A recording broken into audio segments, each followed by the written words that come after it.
Hello everybody, hope everybody's doing great today. I appreciate those who watch this video. I hope you enjoy it. This is actually my 6th video today, so hopefully I can still bring the energy to keep you interested in this. So we're going to be talking about a Korean show that just ended this week called A Virtuous Business. You can find this on Netflix. It's 12 episodes long. It's about I'm just gonna say a young lady, a mother who's married to her husband, and they're having financial troubles because her husband is a brute. I guess they were high school sweethearts. He was it's a high school sweethearts. He was a tough guy. I guess he is a tough guy because every time he gets fired, it's because he beats up somebody at his workplace. So, in other words, he has a hard time keeping a job. So she has to earn money for her household. So Virtuous Business means she takes a risk and starts selling lingerie, and sex toys. Yep, that's what she does.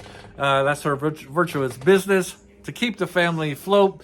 I remember back when I was working and I was a manager at a pizzeria place, at a pizza restaurant. And one of my workers there, that's what she did as a side job, was that she would sell lingerie and sex toys. And just like this movie, she would invite all of her girls, I guess all her friends and women over to her house, and she would show her products off. Just in this like this movie. So that much, because of that, I know it's kind of accurate about how that kind of work goes on.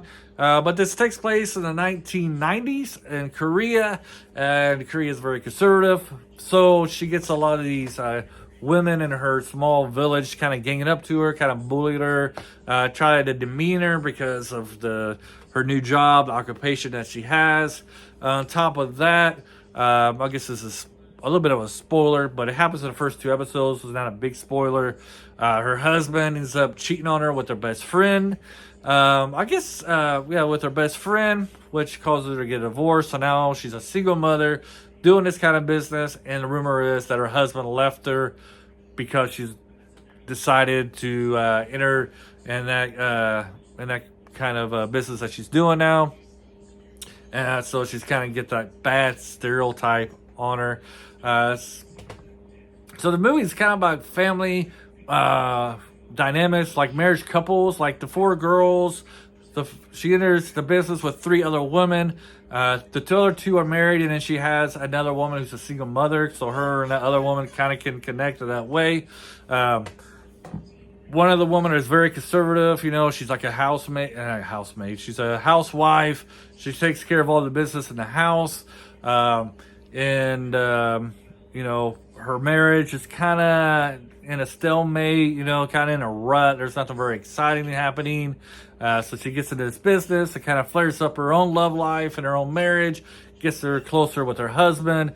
And then you have another woman who has lots of children.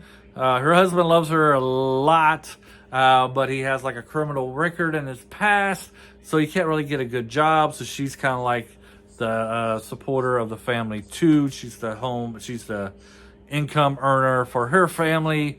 I know this kind of makes it sound like the men in this show is kind of like all worthless and worthless and not able to hold their own weight in their families.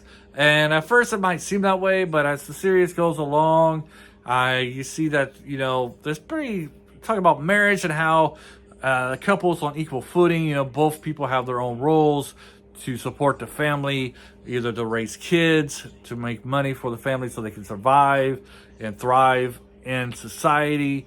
So at first, the men don't really look very good. But as the series progresses, you'll see that they're actually on equal footing. The women have their faults as well as the men, and as they work together, they can, become successful. The men, support them in this business that they've entered, while maybe society kind of degrades them, makes fun of them, tries to put them down. And of course, as the series goes along, this village starts to accept it more and more for their business and don't really criticize them, and kind of accepts them more into society. Which, if you ever lived in a small town, everybody kind of knows each other's business. and it is like a coherent group. And sometimes if you're a little different from everybody else in this small town, you can be kind of like an outcast. But in this one, they start off outcast, but as the series goes along, they become in and respected in their field.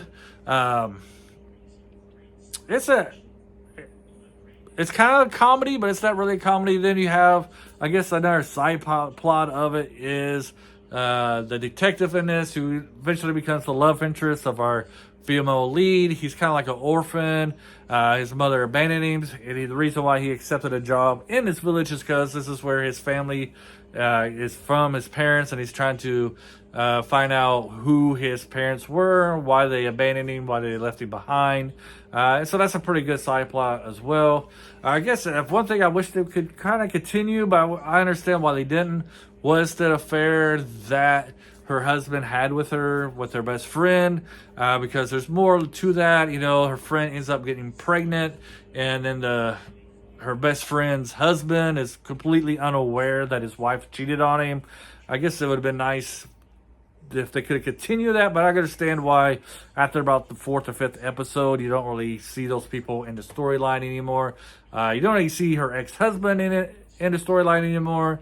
Been nice if they could maybe go a little bit more in that relationship with her ex-husband, her child, and then maybe her ex-husband thought on her getting a boyfriend, and this boyfriend kind of taking the role of the father, because he loves his son. He cheated, of course, which makes him a very bad person, but he did still have that love for his son. He wanted to be with his son. So I guess they could have expanded out the storyline a little bit more instead of going off in the directions that they did about, what a family's like when the parents get a divorce, how that affects the child. You see that a little bit in a couple episodes, the son dealing with his parents being divorced. But then, you got her getting a new boyfriend, and the son's all accepting. He doesn't push back, anything like that. He just accepts it full-heartedly. Does he still, it would be nice to see a little bit more of the ex-husband's life and with the new family. Trying to think of what I was going to say there. Ex-husband life with his ex-wife and his son. Does he like the idea that there's a man moving in, taking his role? Instead, it kind of seems like he just abandoned his wife and his son. And, I guess that's another storyline. You can go with it that way. You only got 12 episodes. Maybe the 16 episodes you could have gone a little bit more with that. But that's just how it is. I would recommend this one. It's a pretty solid show. Writing's good. The leads do a real good job. You got good chemistry there. Shows the struggling of starting a new business. For them, it would be really difficult because, like I said, they're selling lingerie and sex toys in a conservative society. So it makes it even double hard. Even if you have a new business that you start out, it's even hard. A lot of new businesses fail anyways without having the community being against you, against the type of business you are. So them trying to do this is even double harder for them. And it also kind of like a slice of life, because each girl, each woman has their own problems according to the station that they are in life. So I would check this out. I don't know how accurate it's depicting Korean society in the 90s, because I never lived in Korea. But it seems like it, from what I've read and heard, it seems like it's pretty realistic. Hope everybody has a great day. And until next time, bye.